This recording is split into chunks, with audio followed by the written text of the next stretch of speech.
Hello and welcome to our online chemistry class. यहाँ हम 11th class NCERT के 7th chapter equilibrium को discuss कर रहे हैं, जिसको हिंदी में साम्यावस्था कहते हैं। इस क्रम में ये हमारा 4th वीडियो लेक्चर है। अब तक जो हमने अपने 3 वीडियो लेक्चर बना रखे हैं, उसमें हमने टाइप ऑफ रिएक्शन के अंतर्गत उत्क्रमणीय अर्थात रिवर्सिबल रिएक्शन और अनुत्क्रमणीय अर्थात इररिवर्सिबल रिएक्शन को डिस्कस किया है, जबकि हमने अपने 2nd वीडियो लेक्चर में सक्रिय द्रव्यमान अर्थात एक्टिव मास को डिस्कस किया है और 3rd वीडियो लेक्चर में हमने साम्यावस्था को समझाया है। इन तीनों ही वीडियो के लिंक आपको नीचे डिस्क्रिप्शन बॉक्स में मिल जाएंगे। इस वीडियो लेक्चर में हम द्रव्यपाती क्रिया का नियम या लॉ ऑफ मास एक्शन को डिस्कस करेंगे।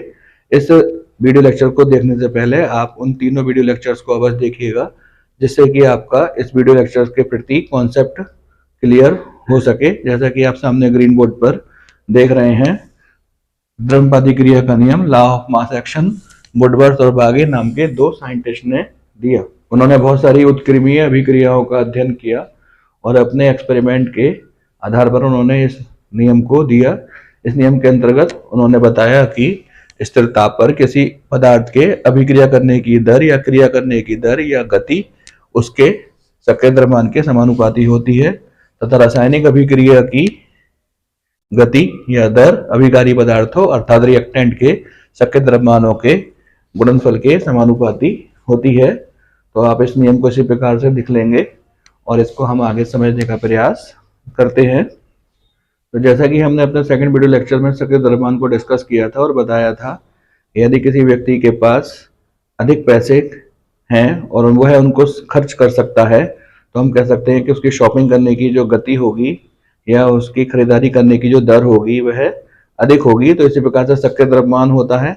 यदि किसी पदार्थ का सक्रिय द्रव्यमान या एक्टिव मास अधिक है, तो है उसके अभिक्रिया करने की गति या अभिक्रिया करने की दर अर्थात रेट ऑफ रिएक्शन अधिक होता है। इसी प्रकार से यदि किसी अभिक्रिया में 2 या 2 से अधिक अभिकारक यूज होते हैं, तो उन दोनों के सक्रिय द्रव्यमान के गुणनफल जो है वह उस रासायनिक अभिक्रिया की गति अर्थात दर या रेट ऑफ रिएक्शन के समानुपाती होता है। आइए इसको एक एग्जाम्पल द्वारा समझने का प्रयास करते हैं। तो द्रव्यपाती क्रिया के नियम को स्पष्ट करने के लिए हमने सामने एक अभिक्रिया लिख रखी है। ये उत्क्रमणीय अभिक्रिया है, A + B = C + D। आपके मन में प्रश्न होता होगा कि ये उत्क्रमणीय या रिवर्सिबल रिएक्शन किस प्रकार है। तो इसे हम अपने फर्स्ट वीडियो लेक्चर से स्पष्ट कर सकते हैं कि इसमें जो डबल हेड एरो लग रहा है, जिसे 2 मुंह वाला तीर कहते हैं, ये बताता है कि अभिक्रिया उत्क्रमणीय अभिक्रिया है। यहाँ पर इस तीर के लेफ्ट हैंड साइड में जो पदार्थ हैं उनको अभिकारक या रिएक्टेंट कहते हैं। आगे की ओर जो गति होगी अभिक्रिया की, वो इन रिएक्टेंट पर अर्थात अभिकारकों पर डिपेंड करती है। जबकि इस तीर के राइट हैंड साइड में जो पदार्थ हैं C और D, वह उत्पाद हैं जिनको हम प्रोडक्ट कहते हैं। पक्ष अभिक्रिया की गति या rate of backward reaction in उत्पादों पर निर्भर करती है। तो हम यहाँ पर द्रव्यपाती नियम की सहायता से कह सकते हैं कि अग्र अभिक्रिया की गति या rate of reaction for forward reaction जो है वो A और B के सक्रिय द्रव्यमानों के गुणनफल के समानुपाती होगा। तो हम इसको लिख सकते हैं,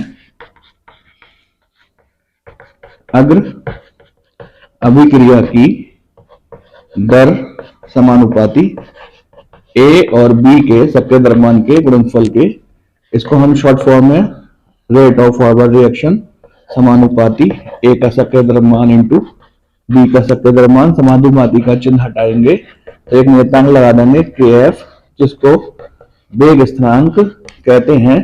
तो इस प्रकार समीकरण नंबर 1 हमको प्राप्त हो गई। अगर अभिक्रिया की दर बराबर Kf, A का सक्रिय द्रव्यमान इंटू B का सक्रिय द्रव्यमान। इसी प्रकार से हम पक्ष अभिक्रिया की दर भी ज्ञात कर लेंगे, जैसे कि मैंने आपको पहले समझाया था कि पक्ष अभिक्रिया की दर उत्पादों के सक्रिय द्रव्यमान के गुणनफल के समानुपाती होगी। इस वाली बात को पक्ष अभिक्रिया की दर या रेट ऑफ बैकवर्ड रिएक्शन को हम RB के रूप में लिख सकते हैं, समानुपाती C का सक्रिय द्रव्यमान इंटू D का सक्रिय द्रव्यमान, रेट ऑफ बैकवर्ड रिएक्शन समानुपाती का चिन्ह हटा दीजिए, KB C का सक्रिय द्रव्यमान इंटू D का सक्रिय द्रव्यमान। यहाँ पर इक्वेशन नंबर 2 में ये जो KB है इसको हम वेग स्थिरांक कहते हैं। तो यहाँ पर Kf बराबर अगर अभिक्रिया का वेग स्थिरांक और Kb बराबर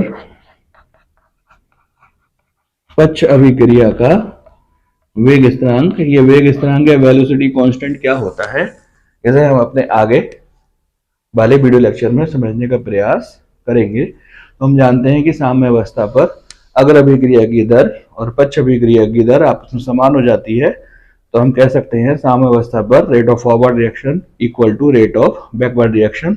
तो साम्यावस्था पर हम यहाँ पर इक्वेशन नंबर 1 और इक्वेशन नंबर 2 आपस में इक्वल कर देंगे। इसका आप स्क्रीनशॉट दे दीजिएगा और इसी प्रकार से आप अपनी इसको कॉपी में करने का प्रयास कीजिएगा। आइए साम्यावस्था पर इक्वेशन नंबर 1 और इक्वेशन नंबर 2 आपस में बराबर कर देते हैं। Rate of forward reaction equal to rate of backward reaction. Equation number 1 से इनकी वैल्यू लगा देते हैं। KF A का शक्ति द्रव्यमान इंटू B का शक्ति द्रव्यमान बराबर KB C का शक्ति द्रव्यमान इंटू D का शक्ति द्रव्यमान। यहाँ पर KF अपॉन KB का आप अनुपात ज्ञात कर लीजिए जो कि C के शक्ति द्रव्यमान इंटू D के शक्ति द्रव्यमान अपॉन A के शक्ति द्रव्यमान इंटू B के शक्ति द्रव्यमान के बराबर होगा। यहाँ पर जो अनुपात है KF अपॉन KB, इसको एक हम नए कांस्टेंट KC के इक्वल लिख देते हैं। तो KC बराबर C का शक्ति द्रव्यमान इंटू D का शक्ति द्रव्यमान अपॉन A का शक्ति द्रव्यमान इंटू B का शक्ति द्रव्यमान। Equation number 3। तो हम यहाँ पे कह सकते हैं कि KC बराबर KF upon KB। Equation number 4। तो आप 3 और 4 इक्वेशन को अपनी कॉपी में एज इट इज लिख लीजिएगा, इसको आगे को डिस्कस करेंगे। आइए इक्वेशन नंबर 4 से आगे की ओर बढ़ते हैं। तो इक्वेशन नंबर 4 में हमने ये सूत्र स्थापित किया कि KC बराबर KF अपॉन KB। यहाँ पर KC जो है स्थिरता पर साम्य स्थिरांक है। तो इस इक्वेशन नंबर 4 से हम स्थिरता पर साम्य स्थिरांक अर्थात KC की डेफिनेशन ज्ञात कर सकते हैं, जिसको आप सामने इन्वर्टेड कॉमास में लिखा हुआ देख रहे होंगे। स्थिरता पर अगर अभिक्रिया के वेग स्थिरांक तथा पक्ष अभिक्रिया के वेग स्थिरांक के अनुपात को स्थिरता पर साम्य स्थिरांक कहते हैं। तो आप इस डेफिनेशन को आप अपनी कॉपी में इसी प्रकार से लिख लेंगे और आगे की ओर हम अन्य एग्जाम्पल्स के द्वारा द्रव्यपाती क्रिया नियम को स्पष्ट करने का प्रयास करते हैं। तो जैसे कि आप ऊपर इक्वेशन लिखी हुई देख रहे हैं, A + B = C + D। Equation number 3 से आपने यहाँ पर इसके लिए KC की स्थापना की थी, जो कि आप सामने लिखा हुआ देख रहे हैं। KC बराबर C का शक्ति द्रव्यमान इंटू D का शक्ति द्रव्यमान अपॉन A का शक्ति द्रव्यमान इंटू B का शक्ति द्रव्यमान।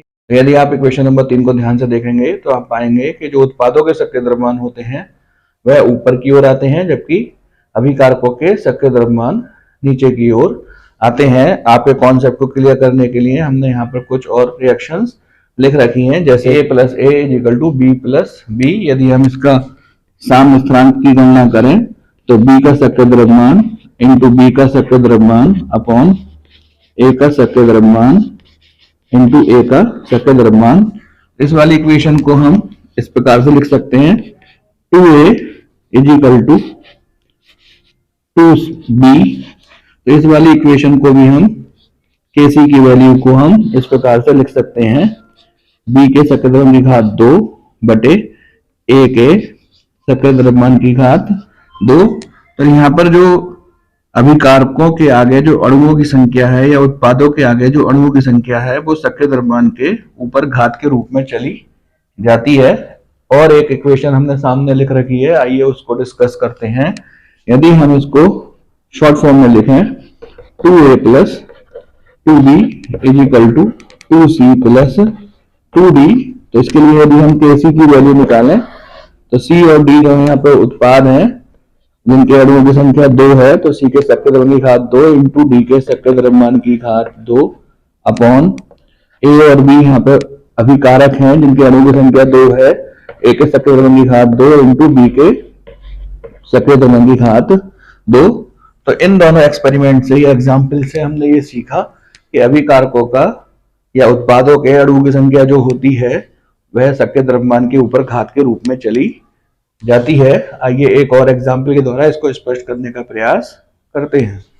तो सामने आप एक और उत्क्रमीय अभिक्रिया लिखी हुई देख रहे हैं, a plus b b is equal to c c plus d d. यहाँ पे जो कैपिटल लेटर में ए और बी हैं वह अभिकार को अर्थात रिएक्टेंट को प्रदर्शित करते हैं, जबकि कैपिटल लेटर में जो सी और डी लिखे हुए हैं वह उत्पाद अर्थात प्रोडक्ट को प्रदर्शित करते हैं। इसी प्रकार से स्मॉल लेटर में जो ए और स्मॉल लेटर में जो बी लिखा हुआ है वह अभिकारकों के अणुओं की संख्या को प्रदर्शित करता है, और स्मॉल लेटर में सी और जो स्मॉल लेटर में डी लिखा हुआ है वह उत्पादों के अणुओं की संख्या प्रदर्शित करता है। यदि हम इसके लिए केसी स्थापित करें तो हम इस प्रकार से इसका केसी स्थापित कर सकते हैं। सी के सकेंद्रम घात सी, यहाँ पे जो स्मॉल लेटर में सी है ये सी उत्पाद के अणुओं की संख्या है, ये सक्रिय द्रव्यमान के घात में चली जाएगी। इसी प्रकार से इंटू डी के सक्रिय द्रव्यमान की घात डी, यहाँ पर जो डी के अणु की संख्या है वह स्मॉल डी है, अपॉन ए के सक्रिय द्रव्यमान की घात ए इंटू बी के सक्रिय द्रव्यमान की घात बी। तो हमने इस एग्जाम्पल से ये सीखा कि जो उत्पादों या अभिकारकों के अणुओं की संख्या होती है वह उनके सक्रिय द्रव्यमान के ऊपर घात के रूप में चली जाती है, और इस प्रकार से हम यहाँ पर स्थिरता पर साम्य स्थिरांक की गणना कर सकते हैं। आइए द्रवनुपाती क्रिया नियम के अपने कॉन्सेप्ट को क्लियर करने के लिए एक आंकिक प्रश्न हल करते हैं, जैसा कि आप सामने ग्रीन बोर्ड पर लिखा हुआ देख सकते हैं। यदि अभिक्रिया A2 plus B2 is equal to 2AB के लिए साम्य स्थिरांक K हो तथा अभिक्रिया AB is equal to half A2 plus half B2 के लिए साम्य स्थिरांक K1 हो तो K तथा K1 में संबंध स्थापित कीजिए। तो यहाँ पर हम दोनों रिएक्शंस लिख लेते हैं। A2 plus B2 is equal to 2AB, इसके लिए जो साम्य स्थिरांक है वह K है, जो कि बराबर होगा AB के सक्रिय द्रव्यमान की घात 2 बटे A2 का सक्रिय द्रव्यमान इंटू B2 का सक्रिय द्रव्यमान। इसको इक्वेशन नंबर 1 कह दी। इसी के बराबर में हम दूसरी equation AB is equal to half A2 plus half B2 लिख लेते हैं, और इसके लिए साम्य स्थिरांक K1 की वैल्यू स्थापित करते हैं, जो कि A2 के सक्रिय द्रव्यमान की घात 1/2 B2 के सक्रिय द्रव्यमान की घात 1/2 अपॉन AB के सक्रिय द्रव्यमान के बराबर होगी। यदि हम इस वाली इक्वेशन के दोनों ओर वर्ग कर दें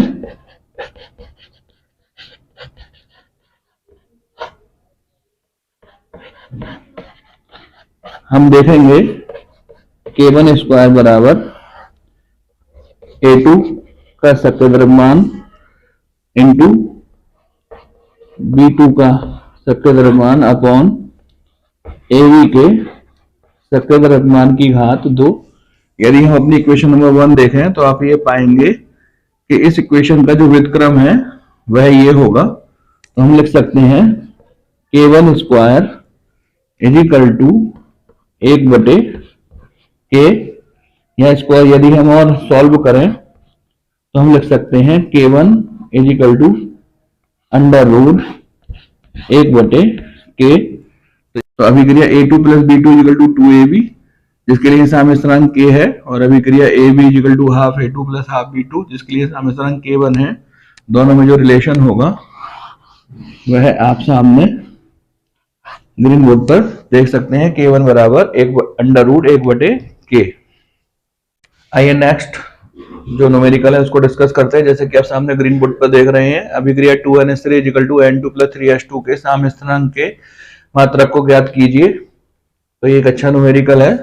तो 2NH3 is equal to N2 plus 3H2, इसके लिए हमने साम्य स्थिरांक स्थापित कर रखा है N2 का सक्रिय द्रव्यमान इंटू H2 के सक्रिय द्रव्यमान की घात 3, क्योंकि H2 का जो अणु है वो 3 है, अपॉन NH3 के साम्य सक्रिय द्रव्यमान की घात 2। यहाँ पर NH3 के अणु की संख्या 2 है।